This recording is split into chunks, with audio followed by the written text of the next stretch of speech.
welcome back to my channel. Today I'm going to do a birth plan video. So I know I've talked about kind of what we're going to do, but now things are kind of more set in stone. I do have an appointment on Friday, which is tomorrow. So I will kind of have a little bit more for my update on 31 weeks, 32 weeks. Oh my gosh, 32? 32, because I'm 31 right now. So I'll have more of an idea of things. She's going to see if he's still breech, which of course would change the plan altogether. But as the plan stands now, that's what I'm going to talk about today. I am 31 weeks and 2 days today.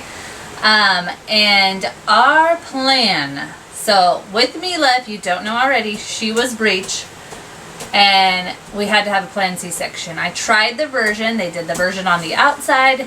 They did the version on the inside. And if anyone out there wants to know how that is, it's very painful. I want to say it's so painful that I don't remember how painful it was. Is that even... That's terrible, I know. But no epidural, which I think some people do get an epidural for it. It wasn't offered or anything like that, and the woman who did it, I guess, had this huge success rate and blah blah blah. Anywho, obviously it didn't work. And she was breech. So we planned the C-section for 39 weeks with her. So this time around, I'm planning to do a VBAC, but I've also scheduled a C-section. So after talking to my doctor and kind of just my overall research and what I want to do is I scheduled the C-section for 30, I think it's like 1 day shy of 40 weeks. Yes, because my due date is 11/12 and the C-section set date is 11/11, which is the date that I chose because 11/11 just sounds cool. I mean, I have no great reason, I'm sorry. But Mila's 11/22, 11/11, I feel like it just kind of goes together. And I get to choose it, so then I get to pick. But for anything up until then, if I go into labor before that, which is very, very, very possible because that's nearly 40 weeks, just about, then we will go for a vaginal birth, VBAC, which is vaginal birth after cesarean. And so we will do it. I'm a little scared. A lot scared, actually. C-sections are so common in my family. Not common in my family, I shouldn't say that. My sister had 3, so I feel like I know. I had 1, obviously, so I feel like I know a little bit. And hers was really, really, really easy. I mean, the after part with the retained placenta and all that stuff was not easy, but the actual C-section itself and the recovery from the C-section part was great. And I do it 1,700 more times. But in order to have more children, and I don't know how many children I want to have, I want to say I want 3, but I don't know. Obviously, we'll see after 2 kind of what happens. Because I do only have 1 now, so maybe after 2 it might be a little bit different. But we'll see. But after 3 C-sections, no, they say like the 3rd C-section is kind of a little more high risk, and then after that it gets even more. I know there's women out there that have like 10 C-sections, but I'm just a little scared with the scar tissue situation because my sister and her friend and a few other people that I've heard have had scar tissue under their scar that has scarred, obviously, and it acts like glue and attaches to things. So attaching to your abdominal wall, your bladder, different organs in your body can happen, and I don't want that to happen to me. I did talk to my doctor about that. She's like, I really have never heard about, not that she hasn't heard about it, but it isn't as common as I'm kind of making it out to be. But for my friend or my sister and her friend and another person to kind of be doing, you know, for it to be happening, I feel like it's a little bit more common. And my situation in life where I'm the 2% chance of a retained placenta and a 1% chance the D&C doesn't work, and it happens to me, I feel like my luck in life is a little bit on the negative side. So that's one worry that I have with having another C-section, and that's why I want to try for the vaginal. Why we set the C-section date is because the doctor said the chance of rupture in my uterus where the scar is already, if I were to be induced after 40 weeks, there's more chance for it to rupture. And I'm not trying to hurt myself or hurt the baby or anything like that, just for my own personal wanting a vaginal birth. So I'd rather keep everybody safe and just plan the C-section, and if we make it that far, then we make it that far, and that's what happens. But before that, of course, we'll try to induce a little bit and kind of get things rolling. But if not, C-section, I've done it before. It's a walk in the park. Hopefully this one is the same.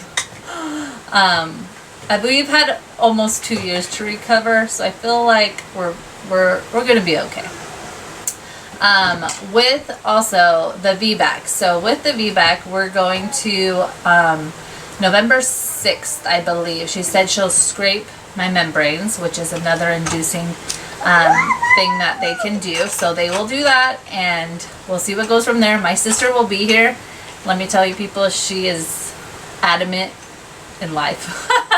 So I'm sure we'll be walking, eating spicy food, up and down on the curb. I'm sure we'll be Googling things. I'm sure we'll make a video of all the things that we're going to do to induce labor. But also another thing, Mila was almost 9 pounds. So if this one, they're not saying he's going to. So far, he's not. He's only 3 pounds, 1 ounce. But I'm not trying to push out a 9-pound boy. They say boys are bigger, and Mila was pretty big. So I'm not trying to kill myself down there. But we shall see. I'm kind of like, either way, I'm not dead set. We're taking out all the toys. You should see it in here. It's a crazy mess. I'm not dead set either way, and I think that's the best way to go about it. I think if I'm set on a VBAC and then it doesn't happen, the disappointment is, I don't want that. That's not worth it. So either way, I'm happy as long as baby comes out happy, healthy, which so far he's very healthy. So that is our plan. So if I do the VBAC, I will have an epidural. That is a for sure, because I want to, and that's my choice. And me in pain, I mean, I guess I'm stronger than I give myself credit for, because when I did the version, the person that was doing the version was like, you're amazing. Like, your pain tolerance is so high. And in regular life, it's really not. Like, I get a shot in the arm and I'm like almost crying.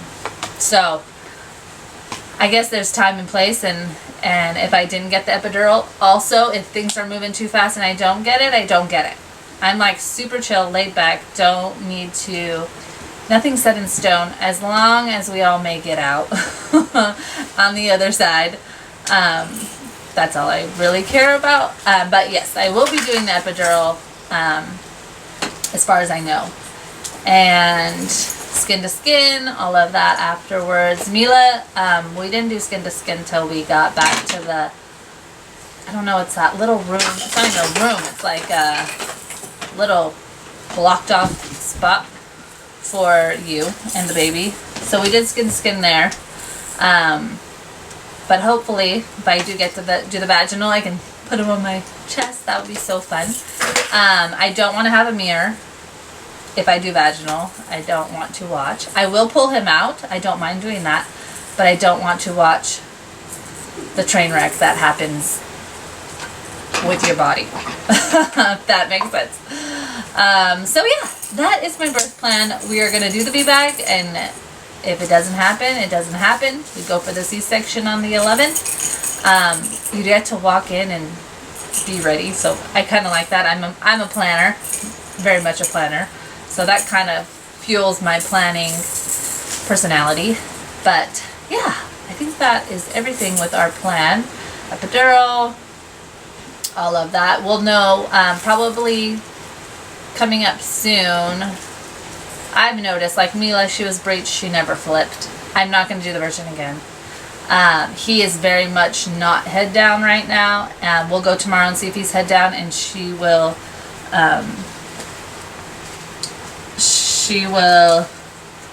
check again next month to see if he's head down. Just because she was breached, you have more chance for a second breach. Even if that's the case, that's the case. I don't mind at all. I'll keep the 11/11 C-section date, just because it's already in the books, and they've already had to move my time, so it kind of seems like things are filling up. So I don't want to mess with that, and I love the date. So we're definitely going to keep that. If you have any questions on my birth plan, or want to tell me your birth plan, or what you did with your kids, or if you had a successful VBAC, because there are lots of stories out there of not successful VBACs.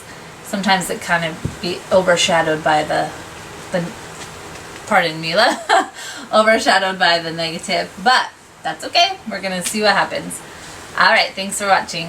Bye.